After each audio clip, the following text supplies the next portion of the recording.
I saw the Grateful Dead in this arena in 1987. I was seated right there. How weird. It's such an honor to be here, and it's wild. Just another day following Bobby Kennedy Jr. at a Donald Trump rally in Madison Square Garden. I mean, what? That's totally normal. Liz Cheney's out there with Kamala Harris. And there's Bobby Kennedy calling to protect women's sports at a Trump rally. It's a realignment. It's unbelievable. And the fact that it's here is even sweeter. Imagine if you're, and just pause for one moment. Imagine you're Donald Trump. You're from New York City. You become famous in New York City. You make your fortune in New York City. And all of a sudden, the leadership of New York City decides they're going to destroy you because they don't like your politics. And so yeah, boo. Imagine if that were you, though. And they try and take everything that you have. They try and put you in prison.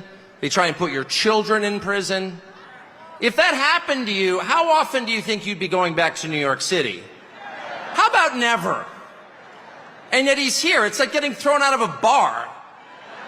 And you think to yourself, well, you know, all my friends are in the bar. And you approach the door and there's the bouncer like, you're not allowed in here. But from behind the bouncer, you hear the cheers of your friend, come on in! And the bouncer hangs his head in shame. Ugh. He's embarrassed that he's working for the man trying to keep the most popular person out of the bar. What's happening right now, like he said, it's a realignment. Liz Cheney is out there with perhaps the most incompetent candidate for president to ever come down the pike. Her and her father, Dick Cheney, probably the most loathed people in the country, tossing their hat in Kamala Harris's ring, which is fascinating to me. It is a realignment. Understand this. Donald Trump was a New York liberal. Elon Musk, he was a liberal. RFK Jr., liberal. Tulsi Gabbard. They're all liberals. And they all bailed because they saw what was happening. And here comes Donald Trump to Madison Square Garden, and the entire joint is filled to the rafters. And that's Donald Trump back in the city that produced him with no embarrassment at all, in a room full of his friends. The stones that takes, the bravery that takes is incredible. Donald Trump's going to win. He's going to win. I know that that's true. Why is Donald Trump going to win? The people he's about to defeat have no idea. And they're panicked. They have no idea why people like Donald Trump. And their first theory was, well, Donald Trump is evil, so half the country's evil also. And that's one of the reasons they spent the last 4 years trying to destroy the country, because they're mad at its voters for liking Donald Trump. How much easier would it have been just to pause for 20 minutes and ask yourself honestly in some silent place, why do people like Donald Trump? And if they had been honest enough to ask themselves that question, they would have come up with the two main reasons, and here's what they are. The first reason that people like Donald Trump is because he likes them. That's why. And it's real. Affection is something you can't fake. So, I've said this several times, but I believe it bears repeating that since 2016, they have yet to ask themselves, why did they vote for Donald Trump? And it would take you 5 minutes. You literally wrecked. Hussein wrecked the middle class. And then, to add insult to injury, to try to claim that the economy that Donald Trump built was actually Obama's economy. That's how good Donald Trump's economy was. It was so good that Barack is trying to take credit for it, when he was the very person who told the world, this guy says he's gonna make a better deal. What do you mean you're gonna make it better? What is this guy got a magic wand? Yes, turns out Donald Trump has a magic wand. Yes. That's how great the economy was. One of the greatest things he did, he got rid of all of Obama's regulations. I don't care how many times Kamala Harris would tell me she loves me, I don't believe her. I saw her kiss her husband with a mask on. A mask on. That's her version of love. It's fake, it's not real. They spent 10 years telling you Trump is a hater. Do you feel that on him? No, you don't. Because one of the greatest things about going to a Trump rally, which I've never been to, but from everything that I get, particularly from people who hated Donald Trump and then went to a rally and got nothing but love. Got nothing but love.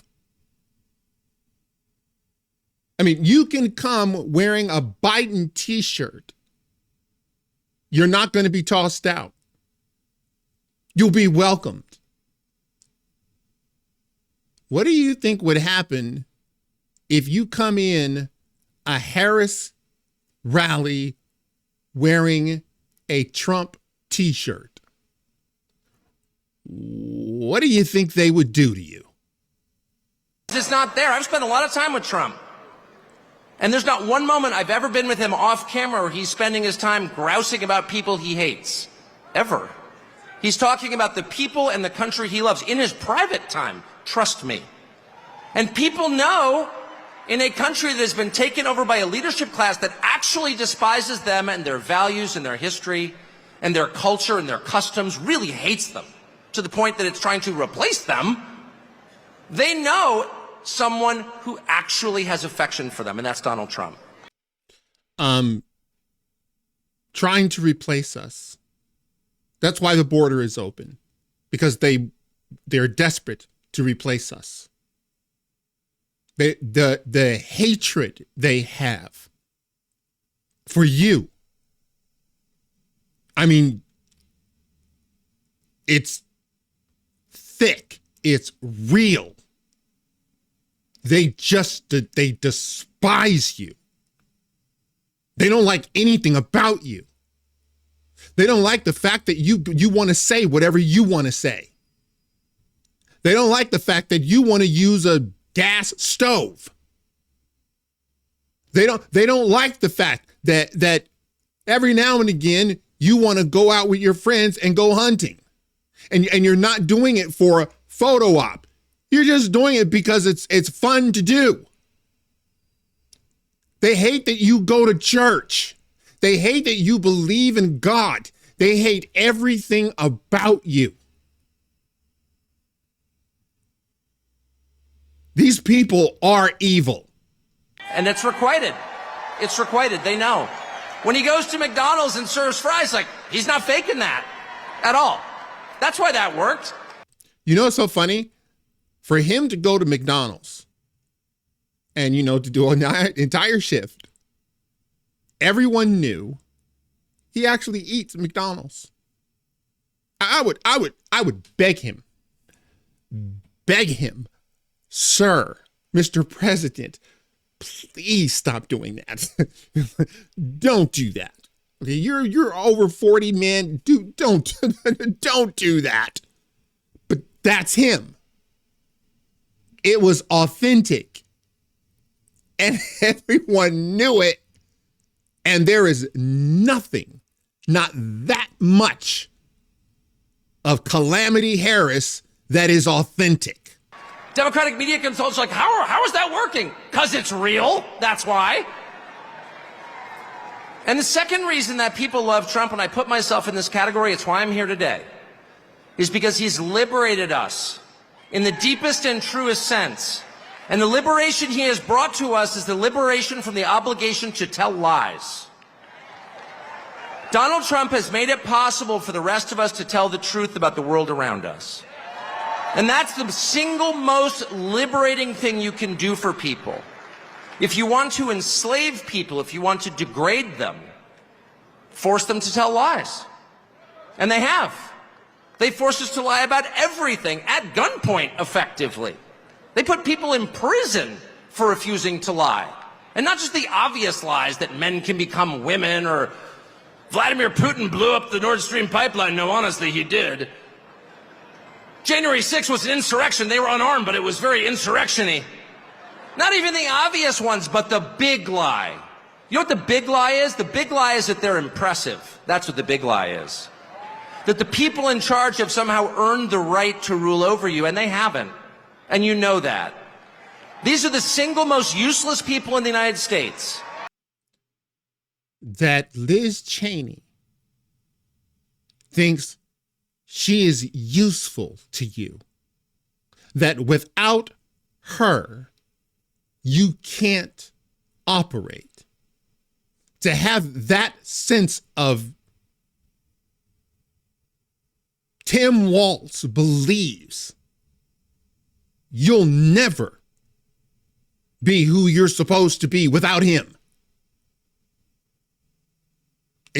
To have someone like Donald Trump come into a room and tell them point blank, we don't need you.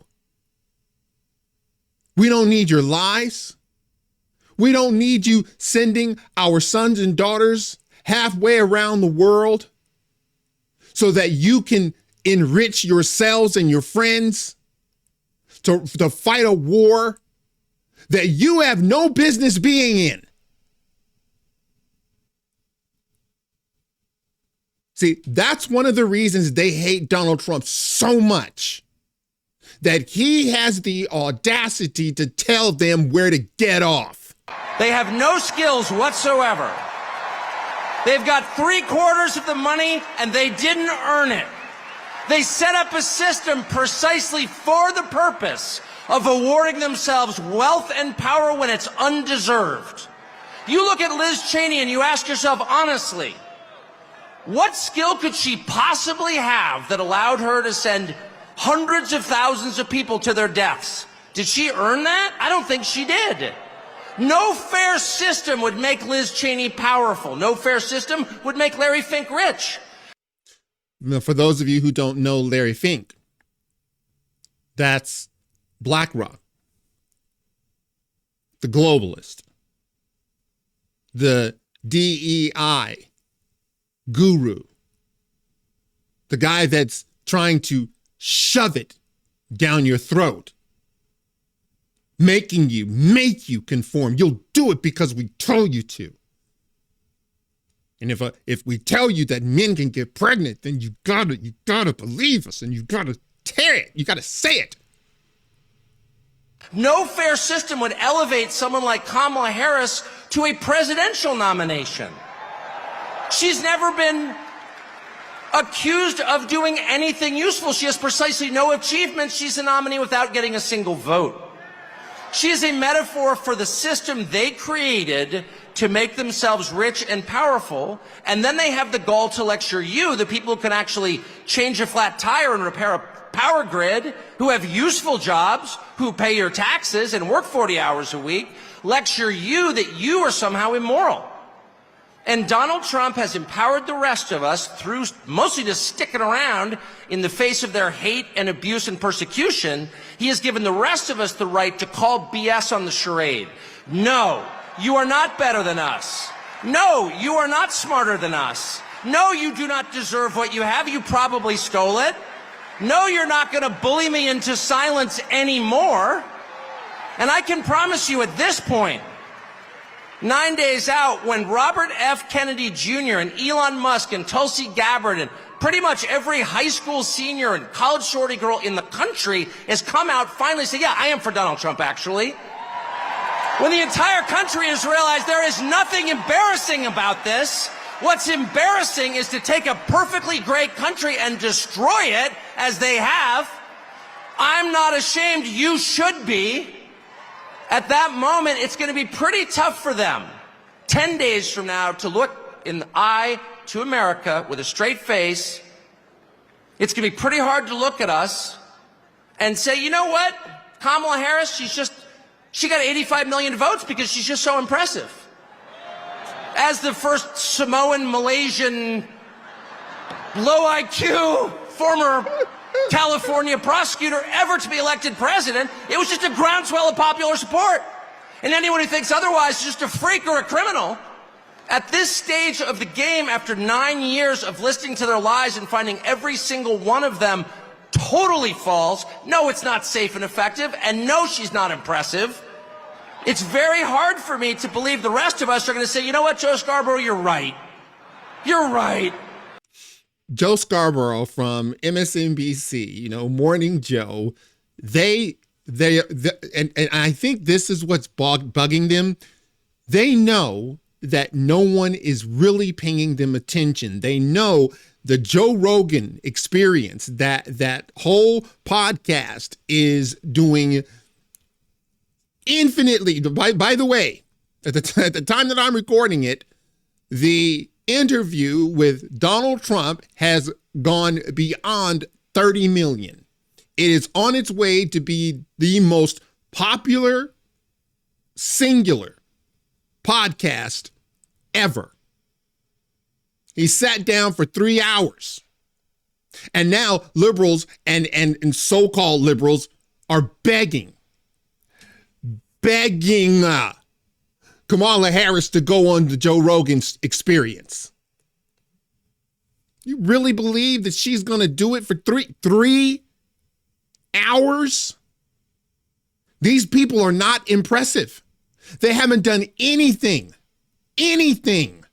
that would give them authority to tell you what's what. They have no right to tell you, we're taking your money. And we're going to take your money and we're going to send it there. We're going to send it over there. And we're going to send it over there. And we're going to let Americans die because we're so smarter than you. That's Liz Cheney, Adam Kinzinger, Joe Scarborough. They're all a bunch of liars. She won fair and square because she's just so impressive. I don't think so. And to me, that is liberation. It's the freedom to say what's obviously true as a free man and not a slave. And I just want to say thank you, Donald Trump, for that. What a brilliant synopsis of exactly where we are in America and how we got here. He hit the nail on the head, man. We've got liberals, conservatives, people who actually love America and that are not trying to enrich themselves on the backs of everyone else. I really believe, Donald Trump, that this is going to be a landslide. And they're so mad that he did this at Madison Square Garden. They are so mad that he came to New York and he had this ridiculously huge rally, 20,000 people. And they know he didn't have to use Beyonce. He didn't have to lie to people and tell them that Bruce Springsteen will be here and he's going to be performing, so you got to come.